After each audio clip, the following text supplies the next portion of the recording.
December 25 ରେ ସୁଭଦ୍ରା ଯୋଜନାର ପ୍ରଥମ କିସ୍ତିର ଚତୁର୍ଥ ପର୍ଯ୍ୟାୟ ସହାୟତା ପ୍ରଦାନ କରାଯିବ ବୋଲି ଉପମୁଖ୍ୟମନ୍ତ୍ରୀ ପ୍ରଭାତୀ ପରିଡ଼ା ଘୋଷଣା କରିଥିଲେ। ହେଲେ ମନ୍ତ୍ରୀ ଶ୍ରୀମତୀ ପରିଡ଼ା ଆଜି କହିଛନ୍ତି ଯେ ଏବେ ଚତୁର୍ଥ ପର୍ଯ୍ୟାୟ ସହାୟତା ପ୍ରଦାନ କରାଯିବନି। 5.11 ଲକ୍ଷ ହିତାକାରୀଙ୍କର ଇକେୱାଇସି ଜନିତ ସମସ୍ୟା ରହିଛି।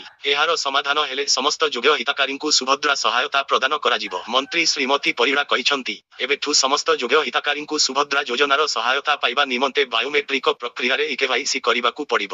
ଯେଉଁ 5.11 ଲକ୍ଷ ହିତାକାରୀ ସୁଭଦ୍ରା ଅଧୀନରେ ଇକେୱାଇସି କରିନାହାନ୍ତି କିମ୍ବା ଓଟିପି ମାଧ୍ୟମରେ ଇକେୱାଇସି କରିଛନ୍ତି, ସେମାନଙ୍କୁ ବାୟୋମେଟ୍ରିକ ପ୍ରକ୍ରିୟାରେ ଇକେୱାଇସି କରିବାକୁ ପଡ଼ିବ। ସମସ୍ତ ଯୋଗ୍ୟ ହିତାକାରୀଙ୍କ ଆବେଦନ ଯାଞ୍ଚ ସରିଲେ ଚତୁର୍ଥ ପର୍ଯ୍ୟାୟ ସହାୟତା ପ୍ରଦାନ କରାଯିବ। ମୋ ସେବା କେନ୍ଦ୍ର ଓ ଜନସେବା କେନ୍ଦ୍ର (CSCSSK) ଗୁଡ଼ିକରେ ବାୟୋମେଟ୍ରିକ ପ୍ରକ୍ରିୟାରେ ସୁଭଦ୍ରା ସହାୟତା ପାଇ ନଥିବା ହିତାକାରୀମାନଙ୍କ ଇକେୱାଇସି କରାଯିବ। ଏହି କେନ୍ଦ୍ରଗୁଡ଼ିକର କର୍ମଚାରୀ ସେମାନଙ୍କୁ ଟେଲିଫୋନ କରି ବାୟୋମେଟ୍ରିକ ପଦ୍ଧତିରେ ଇକେୱାଇସି କରିବାକୁ ପରାମର୍ଶ ଦେବେ।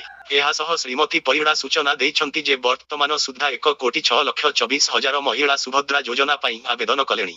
ଏଯାବତ୍ କର୍ତ୍ତବ୍ୟରେ ଅବହେଳା ଯୋଗୁଁ 52ଟି ଜନସେବା କେନ୍ଦ୍ରକୁ କଳା ତାଲିକାଭୁକ୍ତ କରାଯାଇଥିବା ବେଳେ ବେଆଇନ ଭାବେ ହିତାକାରୀଙ୍କ ଠାରୁ ଟଙ୍କା ଦାବି କରିବା ଅଭିଯୋଗରେ 14ଟି ଜନସେବା କେନ୍ଦ୍ର ବିରୋଧରେ ଥାନାରେ ଏତଲା ଦିଆଯାଇଛି। ଅନେକ ହିତାକାରୀ ସୁଭଦ୍ରା ଯୋଜନାରୁ ବାହାରି ଯିବା ପାଇଁ ଦରଖାସ୍ତ ଦେଇଛନ୍ତି, କିନ୍ତୁ ଅନେକ ଆବେଦନକାରୀ ଭୁଲରେ ଏହି ଦରଖାସ୍ତ ଦେଇଛନ୍ତି ବୋଲି ଆମର ବହୁ ଅଭିଯୋଗ ହସ୍ତଗତ ହୋଇଛି। ତେଣୁ ବର୍ତ୍ତମାନ ପରିସ୍ଥିତିକୁ ଦୃଷ୍ଟିରେ ରଖି ଉକ୍ତ ସମସ୍ୟାକୁ ତର୍ଜମା କରି ବାହାରି ଯିବା ଅଷ୍ଟ-ଆଉଟ୍ ବିକଳ୍ପ ବ୍ୟବସ୍ଥାକୁ ସୁଭଦ୍ରା ପୋର୍ଟାଲରେ ବନ୍ଦ କରାଯାଇଛି। ଅଭିଯୋଗକାରୀଙ୍କ ସମସ୍ୟାର ସମାଧାନ ପାଇଁ ଆବଶ୍ୟକ ପଦକ୍ଷେପ ଗ୍ରହଣ କରାଯିବ। ବିଭାଗ ପକ୍ଷରୁ କୁହାଯାଇଛି ଯେ ଇକେୱାଇସି ହୋଇନଥିବା କିମ୍ବା ଓଟିପି ମାଧ୍ୟମରେ ଇକେୱାଇସି ହୋଇଥିବା ସମସ୍ତ ହିତାକାରୀଙ୍କର ବିସ୍ତୃତ ତାଲିକା ସୁଭଦ୍ରା ପୋର୍ଟାଲରେ ଉପଲବ୍ଧ ଅଛି।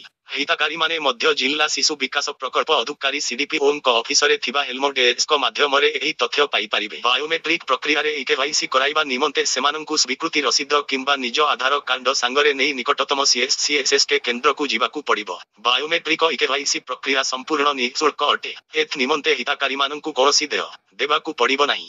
ଏହି କେନ୍ଦ୍ରର ଅଧିକାରୀ ହିତାକାରୀମାନଙ୍କୁ ସ୍ପଷ୍ଟ କରିବେ କି ବାୟୋମେଟ୍ରିକ ପ୍ରକ୍ରିୟାରେ ଇକେୱାଇସି ସମ୍ପୂର୍ଣ୍ଣ ହେବା ପରେ ହିତାକାରୀମାନେ ନିଜର ବ୍ୟାଙ୍କକୁ ଯାଇ ବ୍ୟାଙ୍କ ଖାତାକୁ ଆଧାର ସହ ସଂଯୋଗ ଏବଂ DBT ସହ ସଂଯୋଗ କରାଇବେ।